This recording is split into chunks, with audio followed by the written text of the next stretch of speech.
The Westinghouse Desi Playhouse. Night show K.O. Kitty. An encore presentation starring Lucille Ball, Aldo Ray, and Bill Lundigan. Good evening, ladies and gentlemen, and welcome to another Westinghouse Desi Playhouse. But tonight is a little more than just another playhouse, at least for me, that is. Because our story tonight, K.O. Kitty, stars my very favorite redhead, Lucille Ball.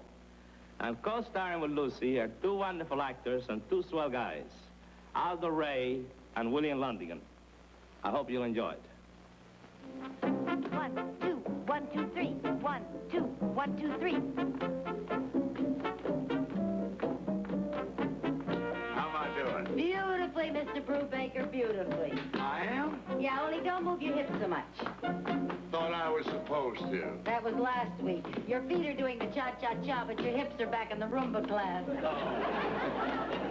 1, 2, 1, 2, 3. 1, 2, 1, 2, 3.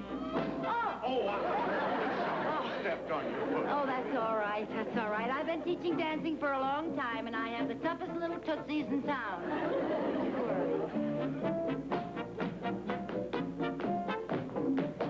Turn around. When's that nice boyfriend of yours going to marry you and take you away from all this? That's a good question. David doesn't want to get married until he has his partnership in the law firm. He's one of those no wife of mine is going to work types. I think that's very commendable. Well, I think it's very old-fashioned. But can I help it if I fell in love with an adorable, blue-eyed, stuffed shirt?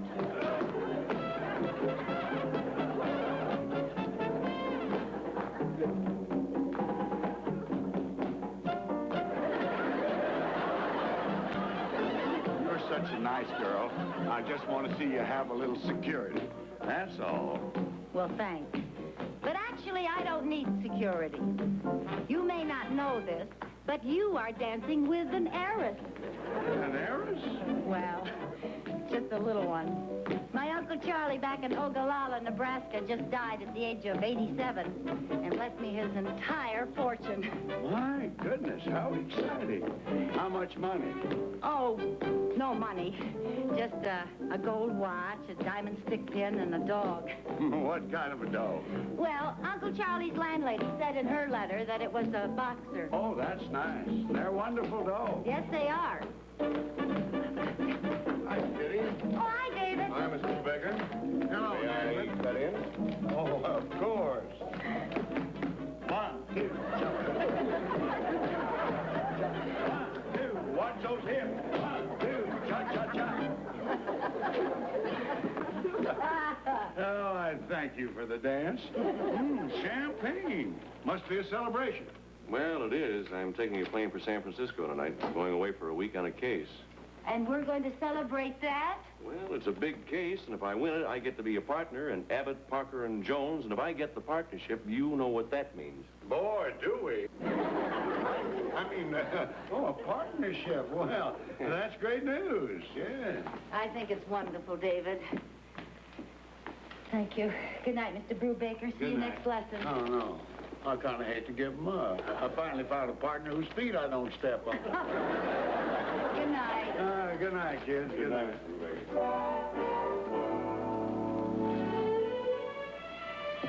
My, I love champagne. Me too. It's my favorite way to eat grapes. You don't have to worry about the seeds. Hey, wait a minute. I want to propose a toast. Now, here's to Abbott, Parker, and Jones, and to seeing my name added to theirs. Wait, I have a toast, too. Here's to seeing your name added to mine. Oh, I'd like to drink to that.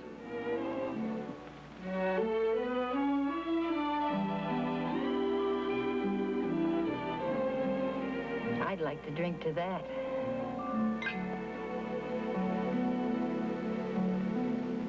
You know, honey, we're going to have to be thinking about where we're going to live after we get married. In your apartment or mine. Well, maybe we should rent a house, dear. A house? What for? Well, we shouldn't keep a dog cooped up in an apartment all day. A dog? What dog? Uncle Charlie's boxer, you remember, I told you. Oh, yeah. How do you like that? We're not even married, and already I can hear the patter of little feet. who that is. Well, whoever it is, tell him we don't want any. Yes, sir. Miss Winslow? Yes? I'm Hal Tibbetts. Yes? Well, your Uncle Charlie sent me. Oh, you brought the boxer. Oh, man. I am the boxer.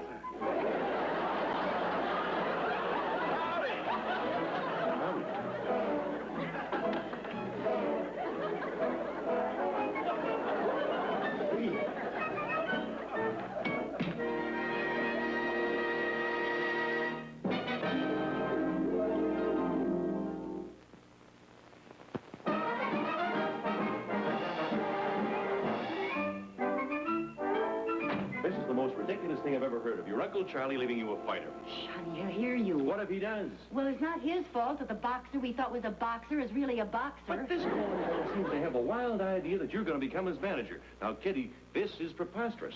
I know. Uncle Charlie really topped himself. Wish I hadn't been his only relative. Frankly, so do I. You're just going to have to make him understand. Say, that sure is the fanciest place I ever washed my hands in. It's fancier than the gents' room in the Omaha Bus Depot. Thank you. Say, I'm not busting in on anything, am I? Is he your steady beau or something? We're going to be married. Oh, you're her fiancé. Well, what do you know? Now, ain't that nice? David, did you know that Harold came all the way from Ogallala, Nebraska on the bus? Oh, really? So you're from Ogallala? Tell you the bald truth, folks, I'm not really from Ogallala. I'm from Crockett, which is a hoot and holler from Ogallala. But I said Ogallala because I know you'd know where that was. Oh, I should hope so. It's on the lips of every world traveler. New York, Paris, Rome, London, Cairo, and Ogallala. I guess that new grain elevator did sort of put it on the map, didn't it? Oh, me? Yes, sir, it sure did. Well, who said fire to the silo? Would you look at that? Harold, how did you and Uncle Charlie happen to meet? Well, Uncle Charlie, God rest his soul, saw me win a championship fight at the Red Willow County Fair. My, you must be quite a fighter. No, I ain't so much. Tell you the bald truth, I just hit this fella once. Out he went, kaplunk. My. Then me and Uncle Charlie signed a paper saying he was my manager and we was going on to fame and glory together. But then Uncle Charlie got called to the big harvest in the sky. Mm-hmm. But let's look on the bright side. Uncle Charlie's gone, but he left me to you so that you could carry on where he left off. That's the bright side. Now, ain't it good? Harold, David and I were just having dinner. Could I fix you something to eat? Yes, ma'am. I'm so hungry, my stomach's a-growling like a hound dog just smelled a weasel in a hen house. While I'm fixing you something, you and David can have a little talk. David has something to say to you.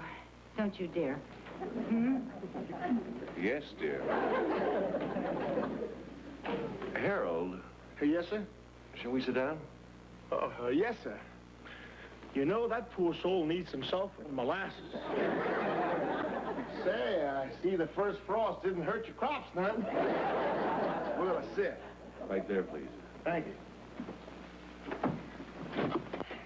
Now, Harold, I know you've come all the way from Nebraska with a lot of high hopes, but I'm afraid it's about time that you and I discuss the facts of life.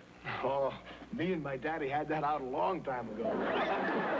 Don't mean that. Oh. It's about Kitty being your manager. Well, what about it? Well, now, Harold, Kitty is a woman, and... Wait a minute now. I thought you said we weren't going to talk about that. We're not. It's just that women aren't supposed to be fight managers, and besides, Kitty doesn't know a thing about the fight game. Shucks, I know that. And to tell you the bald truth, I thought about it myself. But I figured...